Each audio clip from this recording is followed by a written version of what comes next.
أعوذ بالله من الشيطان الرجيم. بسم الله الرحمن الرحيم. الحمد لله الذي أنزل على عبده الكتاب ولم يجعل له عوجا قيما لينذر بأسا شديدا من لدنه ويبشر المؤمنين الذين يعملون الصالحات أن لهم أجرا حسنا ماكثين فيه أبدا، وينذر الذين قالوا اتخذ الله ولدا ما لهم به من علم ولا لآبائهم، كبرت كلمة تخرج من أفواههم إن يقولون إلا كذبا، فلعلك باخع نفسك على آثارهم إن لم يؤمنوا بهذا الحديث أسفا. إنا جعلنا ما على الأرض زينة لها لنبلوهم أيهم أحسن عملا، وإنا لجاعلون ما عليها صعيدا جرزا. أم حسبت أن أصحاب الكهف والرقيم كانوا من آياتنا عجبا، إذ أوى الفتية إلى الكهف فقالوا ربنا آتنا من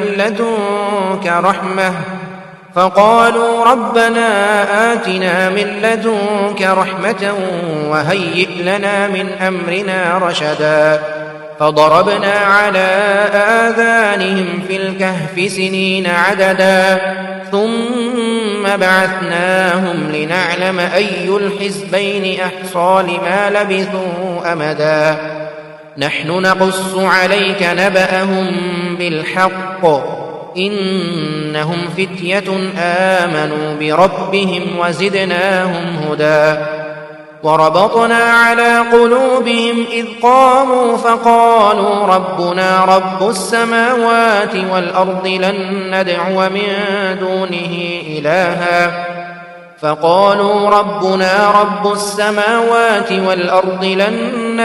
من دونه إلها لقد قلنا إذا شططا. هؤلاء قوم اتخذوا من دونه آلهة لولا يأتون عليهم بسلطان بين، فمن أظلم ممن افترى على الله كذبا. وإذ اعتزلتموهم وما يعبدون إلا الله فأووا إلى الكهف ينشر لكم ربكم من رحمته ويهيئ لكم من أمركم مرفقا. وترى الشمس إذا طلعت تزاور عن كهفهم ذات اليمين، وإذا غربت تقرضهم ذات الشمال وهم في فجوة منه. ذلك من آيات الله، من يهد الله فهو المهتد، ومن يضلل فلن تجد له وليا مرشدا. وتحسبهم أيقاظا وهم رقود ونقلبهم ذات اليمين وذات الشمال وكلبهم باسط ذراعيه بالوصيد. لو اطلعت عليهم لوليت منهم فرارا ولملئت منهم رعبا. وكذلك بعثناهم ليتساءلوا بينهم، قال قائل منهم كم لبثتم؟ قالوا لبثنا يوما أو بعض يوم. قالوا ربكم أعلم بما لبثتم، فابعثوا أحدكم بورقكم هذه إلى المدينة فلينظر أيها أزكى طعاما فليأتكم برزق منه وليتلطف ولا يشعرن بكم أحدا إنهم إن يظهروا عليكم يرجموكم أو يعيدوكم في ملتهم ولن تفلحوا إذن أبدا وكذلك أعثرنا عليهم ليعلموا أن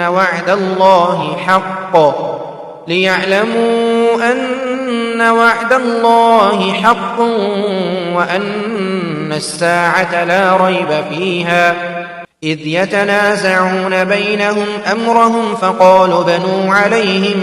بنيانا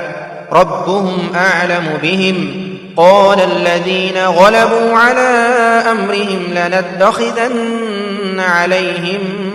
مسجدا سيقولون ثلاثة رابعهم كلبهم ويقولون خمسة سادسهم كلبهم رجما بالغيب ويقولون سبعة وثامنهم كلبهم قل ربي أعلم بعدتهم ما يعلمهم إلا قليل فلا تمار فيهم إلا مراء ظاهرا ولا تستفت فيهم منهم أحدا ولا تقولن لشيء إني فاعل ذلك غدا إلا أن يشاء الله واذكر ربك إذا نسيت وقل عسى أن يهديني ربي لأقرب من هذا رشدا ولبثوا في كهفهم 300 سنين وازدادوا 9 قل الله أعلم بما لبثوا له غيب السماوات والأرض أبصر به وأسمع ما لهم من دونه من ولي ولا يشرك في حكمه أحدا واتل ما أوحي إليك من كتاب ربك لا مبدل لكلماته ولن تجد من دونه ملتحدا واصبر نفسك مع الذين يدعون ربهم بالغداة والعشي يريدون وجهه ولا تعد عيناك عنهم تريد زينة الحياة الدنيا ولا تطع من أغفلنا قلبه عن ذكرنا واتبع هواه وكان أمره فرطا وقل الحق من ربكم فمن شاء فليؤمن ومن شاء فليكفر إنا أعتدنا للظالمين نارا أحاط بهم سرادقها وإن يستغيثوا يغاثوا بماء كالمهل يشوي الوجوه بئس الشراب وساءت مرتفقا إن الذين آمنوا وعملوا الصالحات إنا لا نضيع أجر من أحسن عملا أولئك لهم جنات عدن تجري من تحتهم الأنهار يحلون فيها من أساور من ذهب ويلبسون ثيابا خضرا من سندس واستبرق متكئين فيها على الأرائك نعم الثواب وحسنت مرتفقا واضرب لهم مثل الرجلين جعلنا لأحدهما جنتين من أعناب وحففناهما بنخل وجعلنا بينهما زرعا كلتا الجنتين آتت أكلها ولم تظلم منه شيئا ولم تظلم منه شيئا وفجرنا خلالهما نهرا وكان له ثمر فقال لصاحبه وهو يحاوره أنا أكثر منك مالا وأعز نفرا ودخل جنته وهو ظالم لنفسه قال ما أظن أن تبيد هذه أبدا وما أظن الساعة قائمة ولئن رددت إلى ربي لأجدن خيرا منها منقلبا قال له صاحبه وهو يحاوره أكفرت بالذي خلقك من تراب ثم من نطفة ثم سواك رجلا لكن هو الله ربي ولا أشرك بربي أحدا ولولا إذ دخلت جنتك قلت ما شاء الله لا قوة إلا بالله إن ترني أنا أقل منك مالا وولدا فعسى ربي أن يؤتيني خيرا من جنتك ويرسل عليها حسبانا من السماء فتصبح صعيدا زلقا أو يصبح ماؤها غورا فلن تستطيع له طلبا وأحيط بثمره فأصبح يقلب كفيه على ما أنفق فيها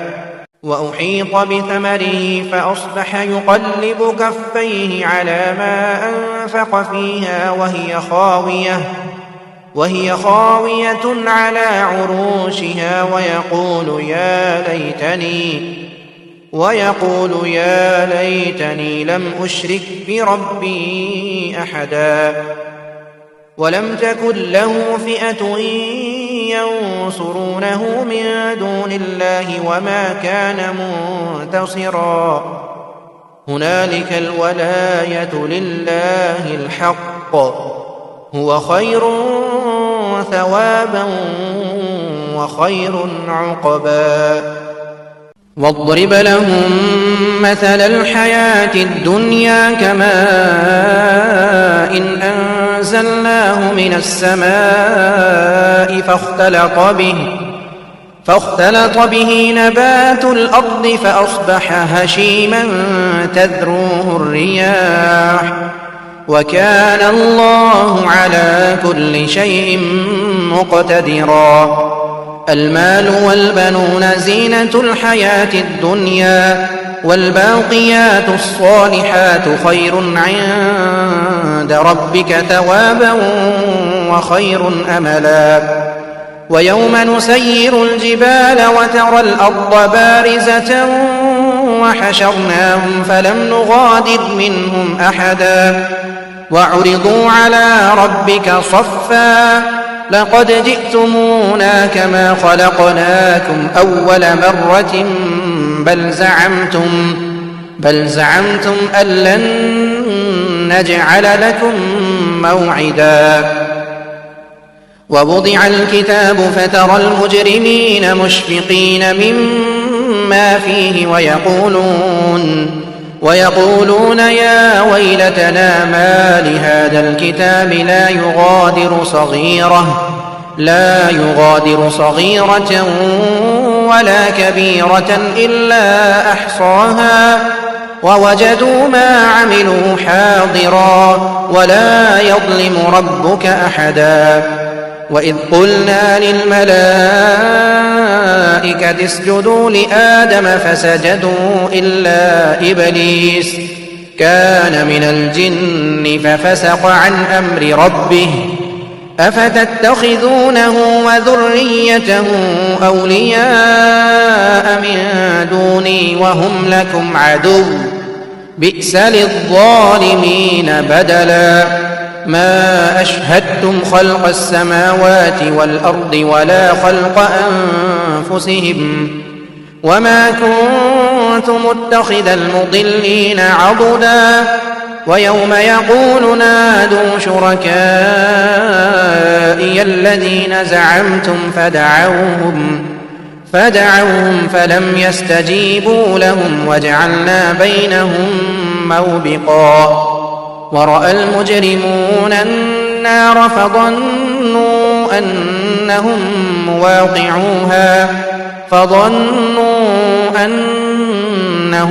مواقعوها ولم يجدوا عنها مصرفا ولقد صرفنا في هذا القرآن للناس من كل مثل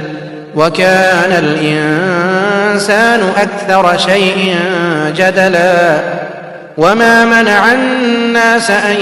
يؤمنوا إذ جاءهم الهدى ويستغفروا ربهم إلا أن تأتيهم سنة الأولين أو يأتيهم العذاب قبلا وما نرسل المرسلين إلا مبشرين ومنذرين ويجادل الذين كفروا بالباطل ليدحضوا به الحق واتخذوا آياتي وما أنذروا هزوا ومن أظلم ممن ذكر بآيات ربه فأعرض عنها ونسي ما قدمت يداه إنا جعلنا على قلوبهم أكنة أن يفقهوه وفي آذانهم وقرا وإن تدعهم إلى الهدى فلن يهتدوا إذن أبدا وربك الغفور ذو الرحمة لو يؤاخذهم بما كسبوا لعجل لهم العذاب بل لهم موعد لن يجدوا من دونه موئلا وتلك القرى أهلكناهم لما ظلموا وجعلنا لمهلكهم موعدا وإذ قال موسى لفتاه لا أبرح حتى أبلغ مجمع البحرين أو أمضي حقبا فلما بلغا مجمع بينهما نسيا حوتهما فاتخذ سبيله في البحر سربا فلما جاوزا قال لفتاه آتنا غداءنا لقد لقينا من سفرنا هذا نصبا قال أرأيت إذ أوينا إلى الصخرة فإني نسيت الحوت وما أنسانيه إلا الشيطان أن أذكره واتخذ سبيله في البحر عجبا قال ذلك ما كنا نبغي فارتدا على آثارهما قصصا فوجدا عبدا من عبادنا آتيناه رحمة من عندنا وعلمناه من لدنا علما قال له موسى هل أتبعك على أن تعلمني مما علمت رشدا قال إنك لن تستطيع معي صبرا وكيف تصبر على ما لم تحط به خبرا قال ستجدني إن شاء الله صابرا ولا أعصي لك أمرا قال فإن اتبعتني فلا تسألني عن شيء حتى أحدث لك منه ذكرا فانطلقا حتى إذا ركبا في السفينة خرقها قال أخرقتها لتغرق أهلها لقد جئت شيئا إمرا قال ألم أقل إنك لن تستطيع معي صبرا قال لا تؤاخذني بما نسيت ولا ترهقني من أمري عسرا فانطلقا حتى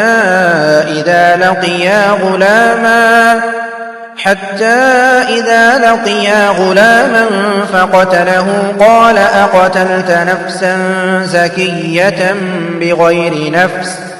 لقد جئت شيئا نكرا قال ألم أقل لك إنك لن تستطيع معي صبرا قال إن سألتك عن شيء بعدها فلا تصاحبني قد بلغت من لدني عذرا فانطلقا حتى إذا أتيا أهل قرية استطعما أهلها فأبوا أن يضيفوهما فوجدا فيها جدارا يريد أن ينقض فأقامه قال لو شئت لاتخذت عليه أجرا قال هذا فراق بيني وبينك سأنبئك بتأويل ما لم تستطع عليه صبرا أما السفينة فكانت لمساكين يعملون في البحر فأردت أن أعيبها وكان وراءهم ملك يأخذ كل سفينة غصبا وأما الغلام فكان أبواه مؤمنين فخشينا أن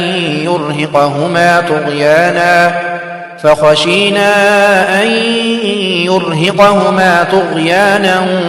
وكفرا فأردنا أن يبدلهما ربهما خيرا منه زكاة وأقرب رحما وأما الجدار فكان لغلامين يتيمين في المدينة وكان تحته كنز لهما وكان أبوهما صالحا فأراد ربك أن يبلغا أشدهما ويستخرجا كنزهما رحمة من ربك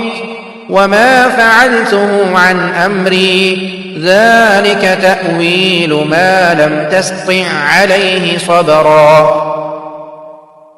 ويسألونك عن ذي القرنين قل سأتلو عليكم منه ذكرا إنا مكنا له في الأرض وآتيناه من كل شيء سببا فأتبع سببا حتى إذا بلغ مغرب الشمس وجدها تغرب في عين حمئة ووجد عندها قوما قلنا يا ذا القرنين إما أن تعذب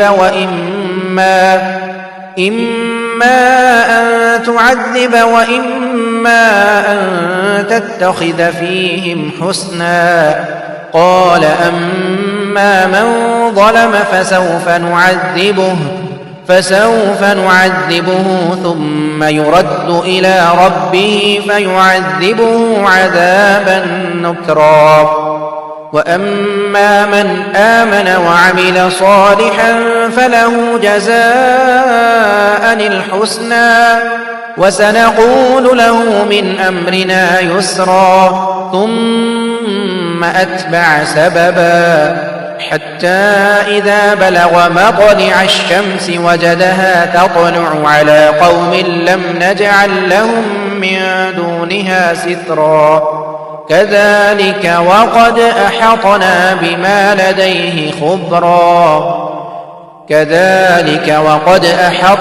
بما لديه خبرا ثم أتبع سببا حتى إذا بلغ بين السدين وجد من دونهما قوما لا يكادون يفقهون قولا قالوا يا ذا القرنين إن يأجوج ومأجوج مفسدون في الأرض فهل نجعل لك خرجا على أن تجعل بيننا وبينهم سدا قال ما مكني فيه ربي خير فأعينوني بقوة أجعل بينكم وبينهم ردما آتوني زبر الحديد حتى إذا ساوى بين الصدفين قال انفخوا حتى إذا جعله نارا قال آتوني أفرغ عليه قطرا فما استطاعوا أن يظهروه وما استطاعوا له نقبا قال هذا رحمة من ربي فإذا جاء وعد ربي جعله دكا وكان وعد ربي حقا وتركنا بعضهم يومئذ يموج في بعض ونفخ في الصور فجمعناهم جمعا وعرضنا جهنم يومئذ للكافرين عرضا الذين كانت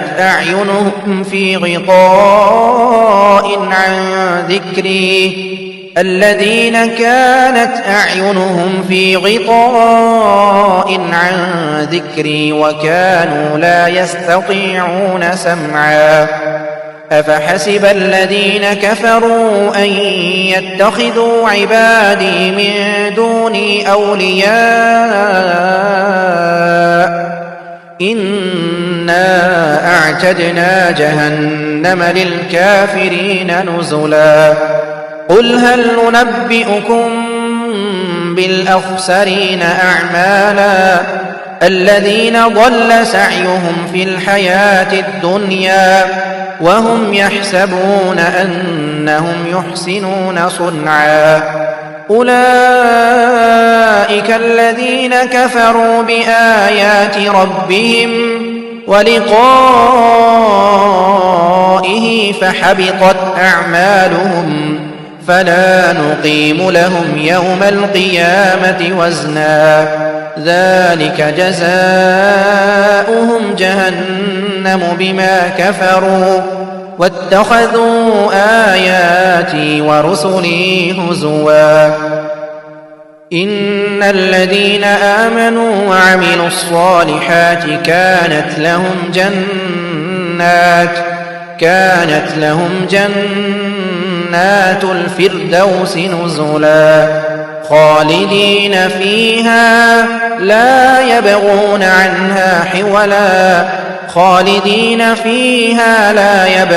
عنها حولا قل لو كان البحر مدادا لكلمات ربي لنفد